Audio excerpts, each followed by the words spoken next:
अब एक बार फिर से स्वागत है आप सभी का। सीधे आपको दुमका लिए चलते हैं, जहां दुमका जामा के प्रत्याशियों के पक्ष में अमित शाह जनसभा कर रहे हैं। वासियों को याद कराने आया हूं, जब आप झारखंड के लिए संघर्ष कर रहे थे तब आप पर गोलियां बरसाई गई, लाठियां बरसाई गई। ये गोलियां और लाठियां बरसाने वाले कौन थे? किसकी सरकार थी? अरे जोर से बोलो, किसकी सरकार थी? और जोर से बोलो, किसकी सरकार थी? कांग्रेस की सरकार ने झारखंड को अपना अधिकार नहीं दिया और आज मुख्यमंत्री बनने के लिए हमारे हेमंत जी उनकी गोदी में बैठ गए हैं, गोदी में बैठ गए।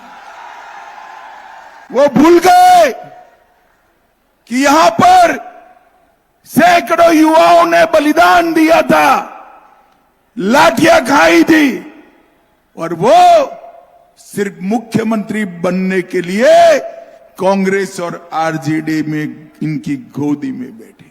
भाइयों बहनों माताओं, झारखंड को बनाने का काम भारतीय जनता पार्टी के महान नेता हमारे पूर्व प्रधानमंत्री अटल बिहारी वाजपेयी जी ने किया, वाजपेयी जी ने किया। और झारखंड को संवारने का काम हमारे नेता नरेंद्र मोदी जी कर रहे हैं, नरेंद्र मोदी।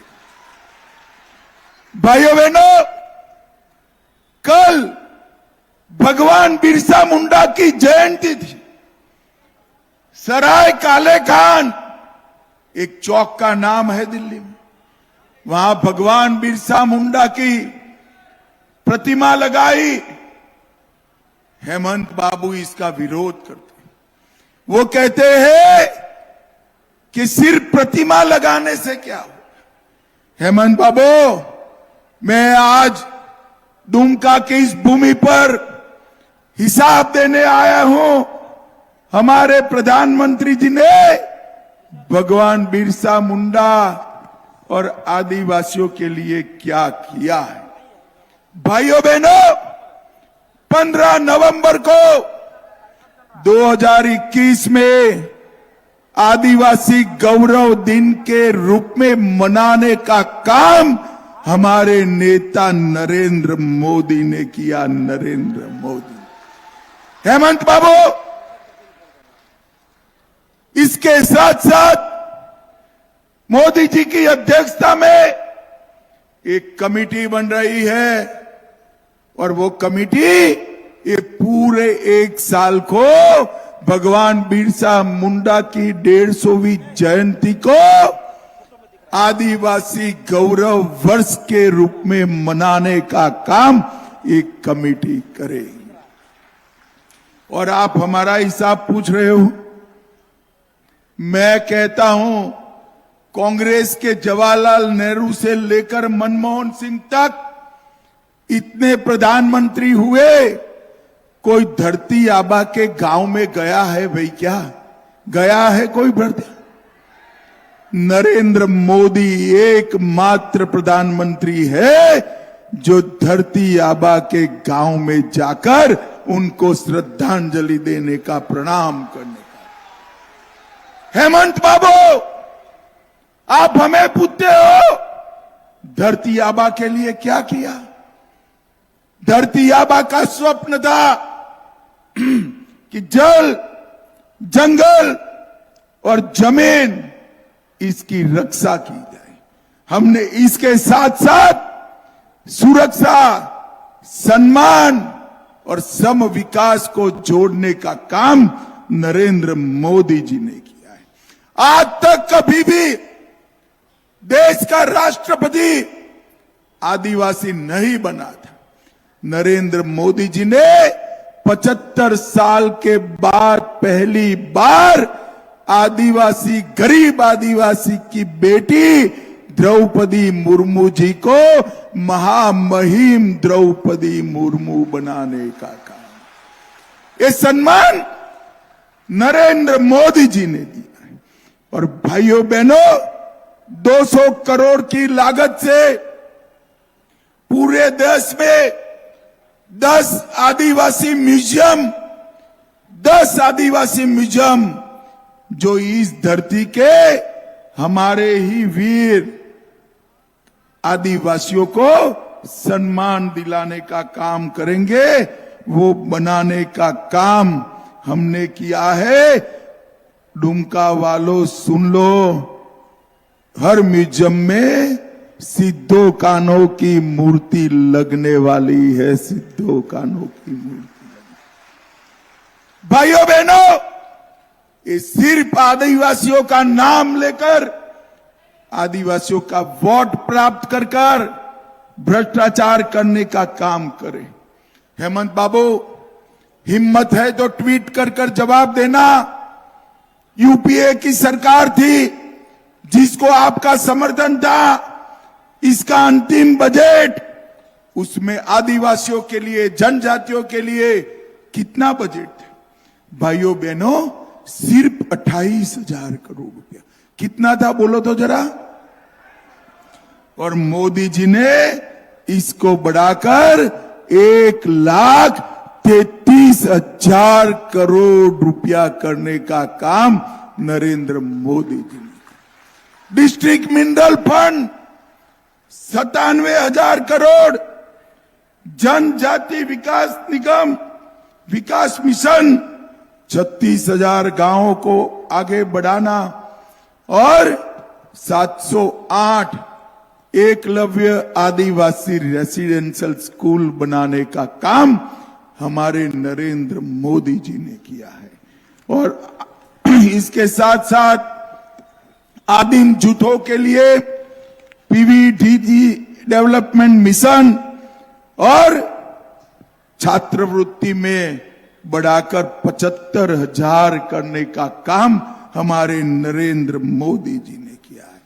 हेमंत बाबू हमसे हिसाब मांग रहे थे, मैंने तो हिसाब दे दिया कि धरती आबा की स्मृति में हमने क्या क्या किया है। हिम्मत है तो यूपीए सरकार का हिसाब हमारे आदिवासी भाइयों बहनों को दीजिए। और आपने क्या किया? आपने वोट बैंक के लिए घुसपैठियों को घुसाकर आदिवासियों की भूमि और जनसंख्या दोनों कम करने का काम किया है, कम करने का। हेमंत जी, आदिवासियों की जनसंख्या कम हो रही है, कौन जिम्मेदार है? आप जिम्मेदार हो।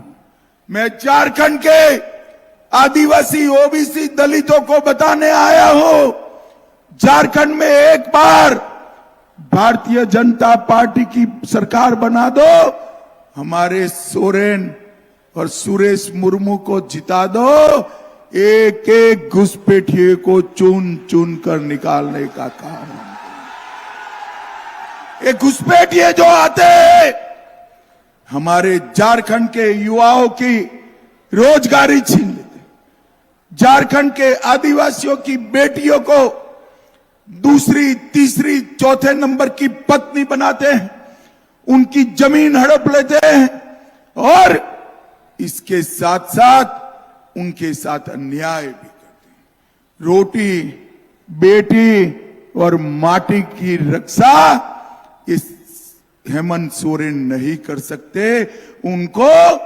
उनको ये घुसपैठियों में अपना वोट बैंक दिखाई पड़ता है।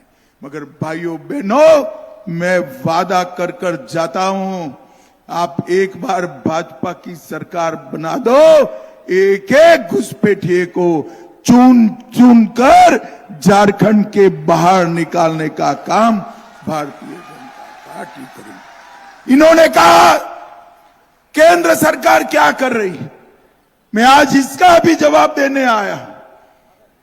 हेमंत जी, कभी बांग्लादेश की बॉर्डर देखी है?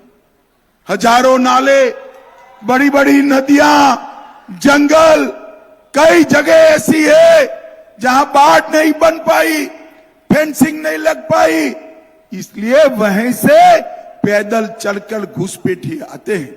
मगर गांव में आता है तो तलाटी को मालूम नहीं पड़ता है क्या, पटवारी को मालूम नहीं पड़ता है क्या, थानेदार को मालूम नहीं पड़ता है इनका राशन कार्ड कौन बनाता है, इनको मतदाता सूची में कौन देता है, इनको हमारी बच्चियों से शादी कौन करने देता है। हेमंत बाबू, ये झारखंड की सरकार कर रही है और आपके दिशा निर्देश पर कर रही है।